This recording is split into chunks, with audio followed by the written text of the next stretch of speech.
Ever wondered how to make your advertising budget work smarter, not just harder? What if there was a way to get significantly more impact from your digital marketing efforts, turning every dollar into a more effective investment? Well, today we're diving deep into what many consider a true secret weapon in digital advertising: day parting. Our mission today on the deep dive is clear. We're going to uncover everything about day parting. We'll define precisely what it is, explore its core purpose, trace its surprising origins, and crucially, dissect the very real problems it solves for businesses, particularly for sellers navigating the competitive landscape of Amazon. It's true. Day parting isn't just about scheduling. It's a sophisticated advertising technique that lets sellers pinpoint exactly when their ads appear. The ultimate goal, and this is key, is to maximize conversion rates and optimize advertising spend. In fact, studies show that using day parting strategies can lead to conversion rate increases of up to 30% during selected timeframes. It's about leveraging timing for tangible results. Wow, 30%. That's a huge potential boost just from being smarter about when you reach your audience. So for you, our listener, here's our roadmap. We'll start by defining day parting and how it fundamentally differs from just running ads around the clock. Then we'll uncover the core principles that make this strategy so powerful. After that, we'll take a fascinating look at its evolution, from its roots in traditional broadcast media to its current precision in the digital world. And finally, we'll dive into the concrete problems it solves for advertisers. Ready? So let's start at the beginning. When we talk about day parting in the context of Amazon's pay-per-click or PPC advertising, what are we actually defining? What does it mean? Right. Well, in simple terms, day parting is a strategic approach. It transforms Amazon PPC from what could be just a passive expenditure into a highly effective investment. Instead of letting your ads run continuously 24/7, day parting allows you to be precise about when your ads are visible to potential customers. You're controlling the exact hours and days your advertising budget is actively working for you. Okay, so it's about control. How does that differ from what most people might do, just setting a daily budget and letting it run? That's the key distinction. That approach, traditional continuous scheduling, is essentially a blanket approach. With continuous scheduling, your ad budgets are just distributed evenly across all hours, regardless of how well those hours actually perform for your specific product. Day parting is about moving beyond that uniform distribution to, well, targeted timing. Gotcha. So it's about being strategic rather than just always on. This means you can increase your bids during those high conversion windows. Yeah. Like you mentioned, boosting ads for a sleep aid in the evenings, Right. right? Or a coffee product in the mornings when people are actually thinking about coffee. Exactly. And conversely, you could reduce or even pause bids during low activity periods, like maybe the middle of the night when fewer people are shopping for, I don't know, office chairs. Precisely. You focus resources where they have the most impact. Late night hours often see shopper engagement drop off significantly for many products. Makes sense. Is there data to back that up, showing it actually works? Absolutely, and the financial impact of this is clear. A case study from SellerApp, for example, demonstrated a remarkable 32% improvement in conversion rates. And that was simply by reallocating budgets away from the low-performing hours to those peak shopping hours. 32%, just by changing the timing. It's not just theory. It's a measurable way to make your ads work harder for you. That's a compelling figure. What's truly powerful here is the core finding that by leveraging this temporal data, by being smart about timing, sellers can achieve 18% to 35% higher return on ad spend, or ROAS. And they can do that while still maintaining competitive visibility, so you're not sacrificing reach necessarily. That's the goal. It's about optimizing your efficiency without just disappearing from the marketplace. You're visible when it counts most. We've defined day parting and its practical application. It's about timing and efficiency. Now let's dig into the why. Oh. What are the foundational principles that make timing-based advertising so effective in the first place? Why does timing matter so much? That's a great question. At its heart, timing-based strategies in e-commerce work because they align ad delivery with three crucial elements: consumer behavior patterns, technological capabilities, and market dynamics. The overarching goal is always to maximize your return on ad spend, your ROAS, while also improving the user experience through more precise targeting. How so? Better user experience. Yeah, because you're showing ads when they're more likely to be relevant. It's about being relevant, not just present, which feels less intrusive to the user. Okay, that makes sense. So what's the first principle? One of the key principles is consumer behavior synchronization. This means aligning your ad delivery with people's ingrained daily routines and habits. Think about it. B2B decision makers, people buying for businesses, they're far more engaged during typical business hours, right? Generally 9 to 5. Sure, they're at work thinking about work stuff. Exactly. Meanwhile, general e-commerce purchases for consumers often spike during lunch breaks and in the evenings. People have downtime, they browse. We even see what are called digital desire windows, specific times when users seem most receptive to certain types of content. Digital desire windows. Like what? Well, for example, quick, punchy ads might be best during morning commutes when people are maybe glancing at their phones, versus, say, more detailed product videos or articles that might be better suited for a relaxed evening browsing session on a tablet or computer. Okay. So the type of content matters at different times too. Definitely. And device usage plays a role here as well. Mobile engagement tends to peak during commutes or breaks, whereas desktop conversions often occur during work hours for certain products or maybe longer evening sessions for others. By understanding these rhythms, we increase relevance and, importantly, reduce the feeling of intrusion. That makes the ad more effective. So sync with how people actually live and use devices. What's next? Another core principle is cross-channel coordination. Timing strategies become even more powerful when they're synchronized across all your advertising channels, not just PPC. What do you mean, like coordinating email and ads? Exactly. Imagine sending out email blasts, posting on social media, and running your search ads, all launching simultaneously during those identified high-intent periods. This coordinated effort prevents conflicting messages and powerfully reinforces your brand. You hit the consumer from multiple angles around the same optimal time. Any examples of that working well? Yeah, a great example is Warner Bros. Discovery's multi-platform campaigns. They actually align their TV ad slots with their digital retargeting efforts.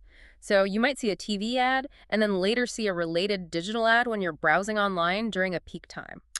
Creating a cohesive message across different screens. Precisely. It prevents channel conflict and reinforces the brand message when the consumer is likely most receptive.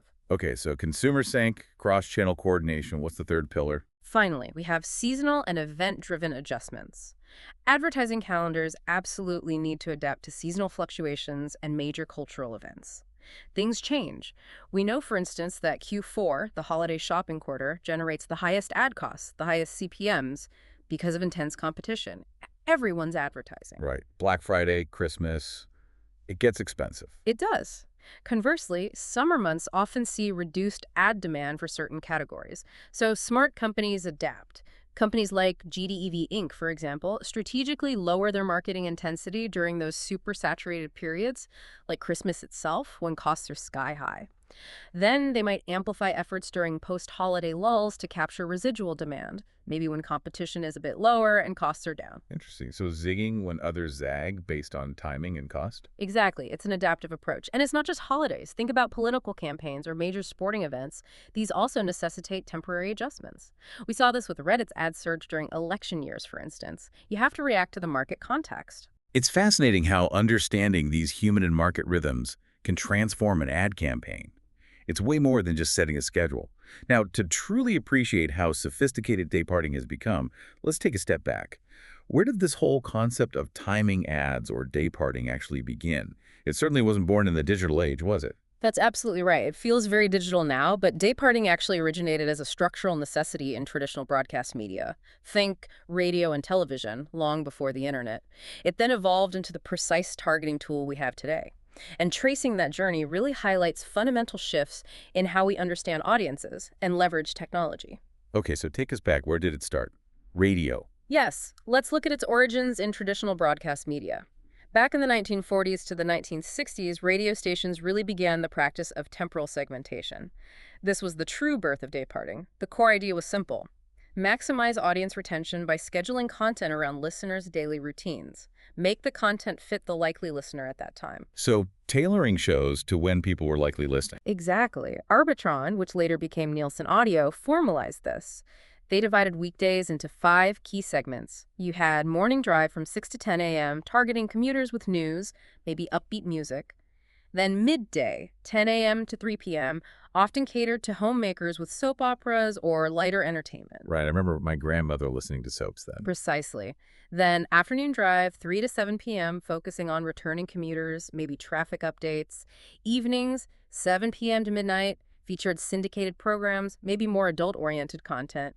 And finally, overnight, midnight to 6 a.m., often used automated programming with much lower ad rates. So the day was literally parted for different audiences and ad rates. Absolutely. And regulations played a role too. FCC decency regulations further reinforced day parting by restricting more explicit content to late night slots, typically post 10 p.m.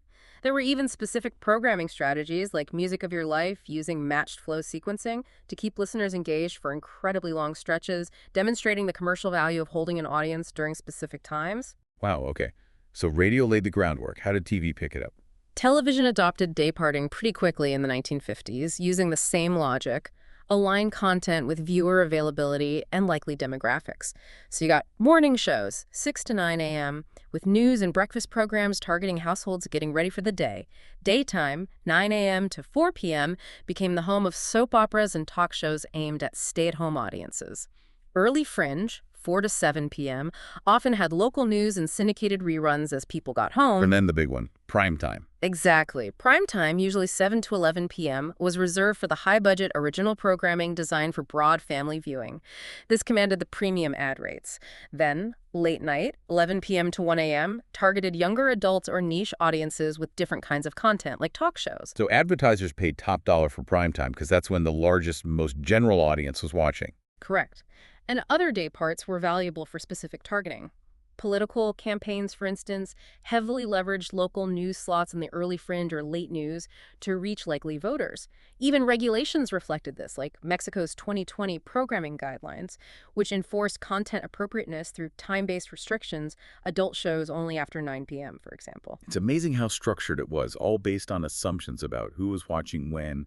How did this transition to digital? It feels so different now. It is very different. The adaptation for digital advertising was really driven by technology, fundamentally changing how day parting works. Okay, what were the key tech pieces? Well, first, consider the technological enablers. Things like real-time bidding systems, or RTB, which are common on platforms like Google Ads and Facebook Ads today. These replaced those old fixed broadcast schedules. Now, algorithms dynamically adjust bids in milliseconds, enabling micro-targeting down to, say, 15-minute intervals, not just broad day parts. So a much more granular control. Yeah, much more. Then there's cross-device tracking. Unlike broadcast's household-level metrics, digital day parting can use individual user data collected across their smartphones, tablets, computers. This helps identify personal digital desire windows, not just assuming based on time of day. Right, tracking one person across their day and devices. Exactly. And finally, dynamic creative optimization, or DCO. This allows the ad creative itself to automatically change based on the time of day context. So the system can automatically show coffee ads at 7 a.m. and maybe sleep aid ads at 10 p.m. to the same audience segment, making the message hyper-relevant. Okay, the tech enabled a lot more precision. What about the strategies themselves? How did they evolve? The strategies became much more sophisticated, too. Take geotemporal targeting. Digital platforms can easily resolve traditional media's time zone headaches. Ads can be aligned with the user's local clock, regardless of where they are geographically, rather than being tied to a broadcast region's time zone. Ah, so someone traveling sees ads relevant to their current time, not their home time zone's broadcast schedule. Precisely. Sinclair Broadcast Group, for instance, highlighted using automated systems making, get this, 230,000 ad decisions per second across multiple time zones. The scale is immense. Wow. Then there's behavioral synchronization. Instead of just assuming audience composition by the hour like TV did, digital day parting uses real-time signals. Things like mobile location data to target commuters during their actual commute, or smart TV usage patterns for evening campaigns, or even workplace network IDs for B2B targeting during the day. It's based on observed behavior. So less guessing, more reacting to what people are actually doing. Exactly. And predictive analytics takes it even further. Machine learning models, like those used by companies like AdTheorent, analyze billions of daily impressions to forecast the optimal times to show an ad, even considering variables like the current weather, the specific device someone's using, and historical performance. It's getting incredibly complex. Did this digital shift bring new challenges, maybe around privacy or ethics? Absolutely. That's a crucial part of the evolution. Regulatory and ethical adaptations. Privacy compliance is huge. Regulations like GDPR in Europe and CCPA in California require explicit user consent for the kind of temporal tracking digital relies on. That's a big contrast to broadcast's passive audience measurement. Right, you have Cookie banners and consent pop-ups everywhere now. Exactly. There's also a focus on dark patterns prevention. Digital platforms need to avoid manipulative timing tactics, like, say, targeting financially vulnerable users with loan ads during known periods of stress. That's ethically tricky. It is. And finally, attribution complexity. It's much harder to track effectiveness in digital. Unlike a single broadcast ad exposure, digital campaigns often involve multi-touch customer journeys. Someone might see an ad on their phone at 9 p.m., click it, browse, leave, then maybe see a retargeting ad on their laptop and finally convert at 2 a.m. Which ad gets the credit? You need advanced attribution models to figure that out. So tracking the impact over time and across devices is way harder. Much harder. But tools are adapting. Look at Amazon Marketing Stream. It provides sellers with hourly performance data. This allows them to essentially replicate those classic TV day-parting strategies, but with reportedly 92% greater precision in their bid adjustments because the data is so granular. So Amazon itself is providing tools to enable this on its platform. Yes. Yeah. And we see hybrid approaches too, like programmatic radio. iHeartMedia has systems that combine traditional terrestrial broadcast dayparts with streaming data to create hybrid schedules, aiming to increase ad recall. Even political advertising has adapted, with digital platforms now allocating a significant chunk, around 43% of political ad spend, to what some call reverse dayparting. Reverse dayparting. What's that? Targeting voters likely to support the opposition during the times their candidate is having a major primetime broadcast or event, trying to distract or counter-message. Whoa, that's strategic. It's incredible to trace that path from scheduled radio spots to hyper-targeted, real-time digital advertising. So let's bring it back to the present and get concrete. What real pain points, what actual problems does dayparting solve for Amazon sellers in today's competitive market? This is where its purpose truly shines, right? Absolutely. This is where dayparting's value truly becomes clear for sellers on platforms like Amazon. It directly addresses several key inefficiencies that continuous, always-on advertising often creates. Let's break down 5 of the most critical ones. Okay, lay them out for us. What's the first big problem it solves? First, dayparting is essential for mitigating cost per click, or CPC, inflation during budget refresh periods. Budget refresh. You mean like at midnight when the daily budget's reset? Exactly. The problem here is that continuous campaigns often waste a significant chunk of budget during what we call the CPC bid rush. This happens immediately after Amazon resets those daily budgets, usually at midnight Pacific time. During these initial hours, maybe midnight to 6 or 8 a.m., competition for visibility spikes as everyone's fresh budget becomes available. Data shows CPCs can be 18% to 22% higher than the daily average during this rush. So you're basically burning cash at inflated prices right at the start of the day. That's often the case if you're running continuously. Dayparting's solution is simple. Reduce your bids or even pause campaigns entirely during those first 6 to 8 hours post-midnight. The savings you get from avoiding those inflated CPCs can then be reallocated to high conversion periods later in the day, boosting your overall ROI without actually increasing your total daily spend. Smart. Avoid the rush hour pricing. What's the second problem? Second, it's crucial for preventing early budget depletion. This is a really common frustration for sellers. With continuous campaigns, especially if the budget isn't huge, sellers often find their daily budgets completely exhausted by midday, sometimes even earlier. Right, your ads just stopped showing because the money ran out before prime time even hit. Precisely. There was a Reddit case study, for example, where a seller's $100 daily budget was consistently gone by 10 a.m. And worse, analysis showed 97% of the clicks they got were invalid or low quality, and they had zero visibility during the peak afternoon and evening hours. Ouch. So how does dayparting fix that? Dayparting solves this by letting you stagger your bid adjustments. You can bid lower during off-peak hours to conserve budget, and then increase bids to maintain visibility throughout the actual peak shopping hours, like maybe 6 p.m. to 9 p.m. for many consumer products. It also allows sellers to strategically leverage Amazon's rule, where they might sometimes spend up to 25% more than your daily budget on a given day if you manage it right. Dayparting helps ensure you have budget reserves available so Amazon can overspend strategically during those really high-impact conversion periods rather than blowing it all early on low-quality traffic. Okay, so managing the spend throughout the whole day, not just the morning. What's number 3?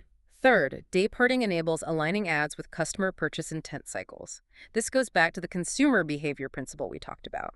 Continuous campaigns inherently fail to capitalize on the fact that different customer segments shop at different times for different things. Like the B2B versus B2C example. Exactly. B2B products often see peak interest and sales during typical business hours, maybe 9 a.m. to 5 p.m. But B2C essentials, things everyday consumers buy, might see surges during commute times, say 7 a.m. to 9 a.m., and again in the evenings, maybe 7 p.m. to 10 p.m. So a one-size-fits-all schedule misses these nuances. Completely. Dayparting tackles this directly by allowing you to boost your bids maybe by 20% or 30%, specifically during those identified digital desire windows for your product. It also helps you synchronize your Amazon ads with your other cross-channel marketing efforts. If you know you're sending an email blast at 7 p.m., you can make sure your Amazon bids are higher around that time too, reinforcing the message when consumers are most likely to be receptive. Okay, aligning with specific buying patterns. What's the fourth problem area? Fourth, it helps tremendously in adapting to event-driven and seasonal demand fluctuations. Continuous campaigns are just too static. They struggle to react quickly enough to sudden, often temporary demand shifts during major holidays like Prime Day, Black Friday, or even unexpected events like weather patterns influencing purchasing. Yeah, a continuous campaign wouldn't automatically know to ramp up for a flash sale or dial back during a blizzard. Right. Day parting solution involves proactive strategies like preemptive bid scaling. For example, you could program your bids to increase automatically by, say, 50%, maybe 2 hours prior to your big Prime Day deal launching to maximize visibility right when the rush starts. It also allows for dynamic pausing. If you suddenly face supply chain disruptions or run out of inventory on a key product, you can pause the ads for it during specific hours or days to preserve your budget, rather than paying for clicks you can't fulfill. That makes sense. Control in both directions, scaling up and pausing down. What's the last one? And fifth, day parting is highly effective in reducing ad fatigue through strategic impression throttling. Ad fatigue, meaning people just get sick of seeing the same ad. Exactly. When you run ads 200/7, the same users might see your creatives over and over again. This leads to overexposure, and studies show it can decrease click-through rates, your CTR, by 8% to 12% weekly as users simply habituate and start ignoring your ad. So the ad becomes less effective over time just from being shown too much. Correct. Day parting mitigates this in a couple of ways. You can rotate your active hours, essentially targeting slightly different pools of active users each day, giving audiences a break. It also allows you to be more strategic with budget allocation. For instance, you could reserve maybe 20% to 30% of your budget specifically for retargeting campaigns scheduled only during evening browsing sessions, hitting people who've shown interest before, but at a time when they're more relaxed and potentially likely to reconsider and convert. So showing the ad less often overall, but more strategically. Precisely. It's about frequency management through timing. So, in essence, when you put it all together, day parting really transforms Amazon PPC from what could be a passive, sometimes wasteful expenditure into a precise targeted investment. By leveraging temporal data, understanding the when sellers consistently achieve, as we mentioned, 18% to 35% higher ROAS while still maintaining that crucial competitive visibility. And with third-party tools constantly emerging and improving to enhance day parting automation, its adoption is really becoming less of a nice-to-have and more of an indispensable strategy for anyone serious about success on Amazon or other PTC platforms. What a deep dive this has been. Seriously, we've covered a lot of ground. We started by clearly defining day parting, understanding it's about strategic timing, not just continuous presence, and how that differs from the always-on approach.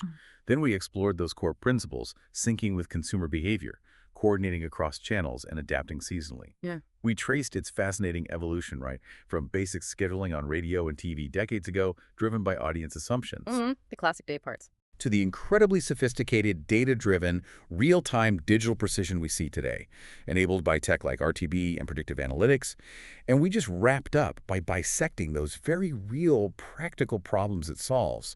For Amazon sellers, mitigating that midnight CPC rush, preventing budget burnout, aligning with buying cycles, adapting to events, and fighting ad fatigue. Indeed. I think the key takeaway is that day parting isn't just about, fiddling with schedules. It's fundamentally about making every advertising dollar a highly effective investment. It's about being in the right place, yes, but also crucially at the right time, aligning your efforts with the natural rhythms of your potential customers and the market itself. It's about precision. It really shifts the perspective from just spending money to investing it intelligently based on time.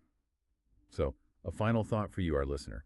Knowing now how much consumer behavior is tied to time and context, what's one area in your own business, or maybe even just your daily life, where you could apply this kind of temporal thinking to get a better result? Think about how understanding when people are most receptive or when certain activities peak Whether it's sending an important email, launching a product, or even just having a difficult conversation, how might considering the timing change your approach and potentially improve your outcome? Something to mull over.